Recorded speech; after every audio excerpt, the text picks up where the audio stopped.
গানটা গাইতে গাইতে পুপের মুখটা মনে পড়ে বুঝি? ক্ষতি কি? প্রেমও তো একরকমের তপস্যা, পুজোই বলতে পারো। আর আরাধ্যের প্রতি ভক্তের যে টান, সেও তো একরকমের প্রেম। রবীন্দ্রনাথের গানে সব মিলেমিশে গেছে। কখন যে ভালোবাসা হয়ে যায় পুজো আর ভক্তি হয়ে যায় প্রেম, তার কোনো হিসেব নেই। কি হলো মঙ্গল? না, সব কথা বুঝতে পারছি না, কিন্তু ভেতরে কেমন যেন একটা হচ্ছে। গান গাইতে গাইতে দেখবে একদিন সব স্পষ্ট হয়ে গেছে। তাহলে আপনি বরং পূজা আর প্রেম পর্যায়ে থেকে মিলিয়ে মিশিয়ে গান বেশি দিন কয়েকটা, যেগুলো জানি না সেগুলো শিখে নেব। তা তো বুঝলাম, কিন্তু শিখবেটা কার কাছে? কেন? আপনি থাকতে আমার চিন্তা কিসের? চিন্তার আছে ভম্বল। আজকাল আমি আর একবারে গাইতে পাচ্ছি না। ইস, বললেই হলো। এই ঠান্ডায় না গলার অবস্থা খুব খারাপ আমার। গাইতে গেলেই কাশি আসছে আর একদম সুর লাগছে না। আমার ওতেই হবে। না না, হবে না। এবার আমাদের অন্য উপায় ভাবতে হবে। অন্য কিছু মানে? মানে ধরো গানগুলো আমি বেছে দিলাম, তারপর তুমি অন্য কারোর কাছে সুরটা শিখে নিলে। মানে তুমি তো স্বরলিপি দেখে তুলতে পারবে না, আর কেউ তোমায় শিখিয়ে দিল, তারপর আমি ওই ছোটখাটো ভুল টুলগুলো শুধরে দিলাম। না, একদম হবে না। আপনি খুব বাজে হয়ে গেছেন, ইচ্ছে করে আমার সঙ্গে এরকম করছেন। আমি অন্য কারোর কাছে গান শিখবো না, চাই না আমার অ্যালবাম। আমি খেলবো না, ব্যাস। আরে ওই দেখো কাণ্ড, পাগল ছেলে একটা, দেখো তো। এসব কি হচ্ছে বলো তোমার? কেন, কি হলো? ডক্টর সেন আমাকে বললেন উনি তোমার চেক আপ করে মোটেও খুশি নন। ওষুধ চলছে অথচ তোমার বিপি কিছুতেই নর্মাল হচ্ছে না। ছাড় তো, বাদ দে বাদ দে ডাক্তারের কথা। নিজেরা কিছু জানেও না, বুঝেও না। হ্যাঁ, সব বুঝো তো তুমি। আমি তোমাকে সত্যি কথা বলছি, আমি আর 2 দিন দেখবো। ডাক্তার যদি বলে সব ঠিক আছে, ওয়েল এন্ড গুড, আদারওয়াইজ আমি তোমাকে নার্সিং হোমে ভর্তি করে দিচ্ছি। দে, নার্সিং হোমে ভর্তি করে দে, তোরাও বাঁচবি। আমি তো তোদের চক্ষুশূল, আমি গেলে ঘাট থেকে বোঝা নামবে, আর আমারও ভালো হবে। এই ছন্ন ছাড়া মরুভূমির মতো সংসারটাকে চোখের সামনে আর দেখতে হবে না। আবার তুমি এক কথা বলছো মা? এই একটাই কথা যে আমার বুকে বোঝার মতন চেপে আছে দীপ। কেন এরকম করছো মা? কেন এত আনরিজনেবল হচ্ছ? আমি তো শুধু কয়েকটা দিন সময় চেয়েছি তোমার থেকে। সেই তোরা শুধু সময় চেয়ে যা, আমার যদি সময় ফুরিয়ে যায় তাহলে তোদের কি? আরে এসব তুমি কি বলছো মা? তোমার কি মাথা খারাপ হয়ে গেছে? কি করবো আমি? সারাক্ষণ এসব আজে বাজে কথা আমার মাথার মধ্যে ঘুরতে থাকে। একা একা বাড়িতে বসে থাকি, বাড়িটা যেন গিলতে আসে। পুপেটা মাঝে মাঝে আসতো, ওর সঙ্গে দুদণ্ড কথা বলে ভালো লাগতো। তোর তো সেটাও সহ্য হলো না, দিলি সব যোগাযোগ বন্ধ করে। ঠিক আছে, যদি তোমার পুপের সাথে কথা বলে ভালো লাগে, ইফ ইউ ফিল বেটার,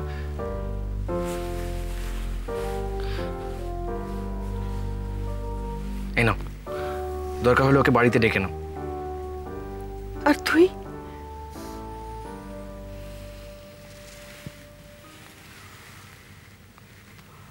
আমাকে আর এসবের মধ্যে ইনভলভ করো না মা।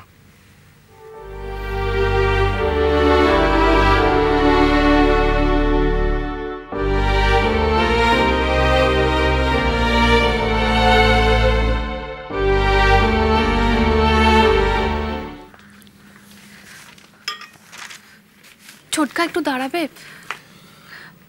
তোমার সঙ্গে একটা কথা বলার ছিল। আমার সঙ্গে? সারপ্রাইজিং, বল। রাস্তায় সৌমিকের সঙ্গে দেখা হয়েছিল। তো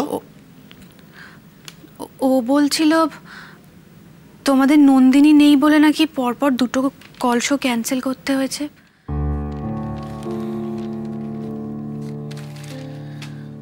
হ্যাঁ, সে হয়েছে। সে কি করা যাবে? যে কোনো দলকে এরকম করতে হয়, শো ক্যান্সেল করতে হয়, উপায় না থাকলে। তো তুই কি বলতে চাইছিস বল।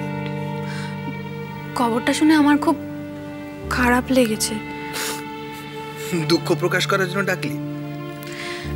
না ছোটকা, তোমার যদি কোনো প্রবলেম না থাকে আমি কাজটা করতে পারি। আসলে আমার জন্য এরকম একটা প্রবলেম।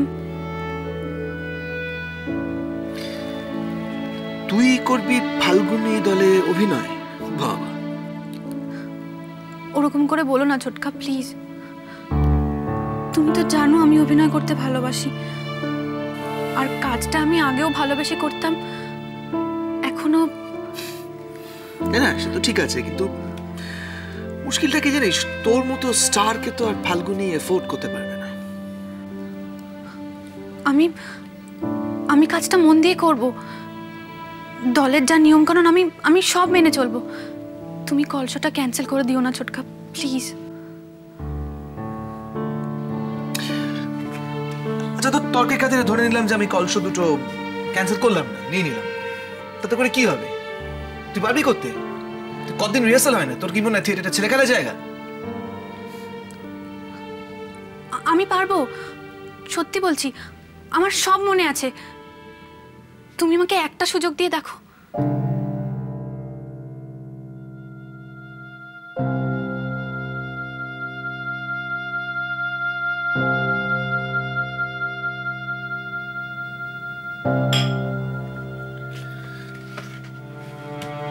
বস।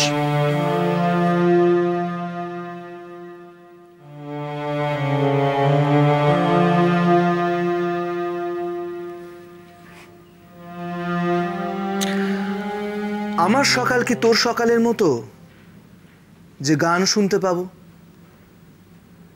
এই যে ক্লান্ত রাত্রিটারই ঝেঁটিয়ে ফেলা উচ্ছিষ্ট,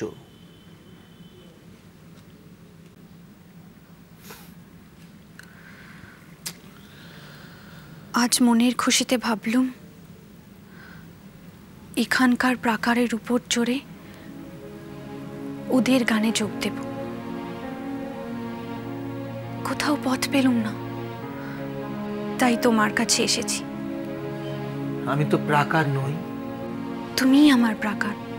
তোমার কাছে এসে উঁচুতে উঠে বাহিরকে দেখতে পাই। তোমার মুখে কথা শুনে আশ্চর্য লাগে। কেন? যক্ষপুরীতে ঢুকে অবধি এতকাল মনে হতো আমার জীবন হতে আকাশখানা হারিয়ে ফেলেছি। মনে হতো এখানকার টুকরো মানুষদের সঙ্গে আমাকে একই ঢেকিতে কুটে একটা পিণ্ড পাকিয়ে তুলেছে, তার মধ্যে ফাঁক নেই। এমন সময় তুমি এসে আমার দিকে এমন করে চাইলে, আমি বুঝতে পারলুম আমার মধ্যে এখনো আলো দেখা যাচ্ছে। এই বন্ধ ঘরের ভেতর কেবল তোমার আমার মাঝখানটাতেই একখানা আকাশ বেঁচে আছে। পুপি দিদি, তোমার ফোন।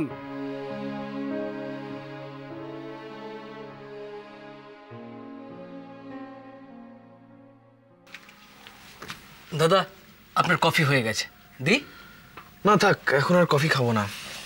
তাহলে চা বসাই? না গো তপন দা, এক্ষুনি কিছু খাবো না। চাবিটা কোথায় রাখলাম? আপনি কি বেরোবেন? হ্যাঁ, একটু দেরি হয়ে গেছে, আমি এক্ষুনি বেরোবো। তুমি একটা কাজ করবে তপন দা, আমাকে একটু চাবিটা এনে দেবে প্লিজ? হ্যাঁ, এক্ষুনি এনে দিচ্ছি। Thank you.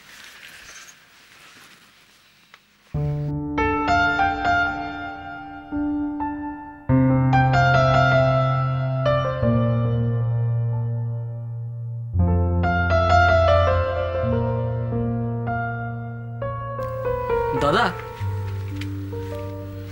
চাবিটা। থ্যাংক ইউ তপন দা, বেরোলাম।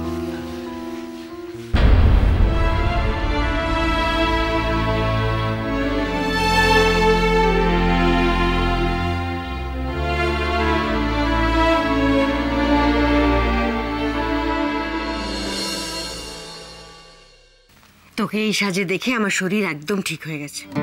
তুই বস না, আমি এক্ষুনি আসছি।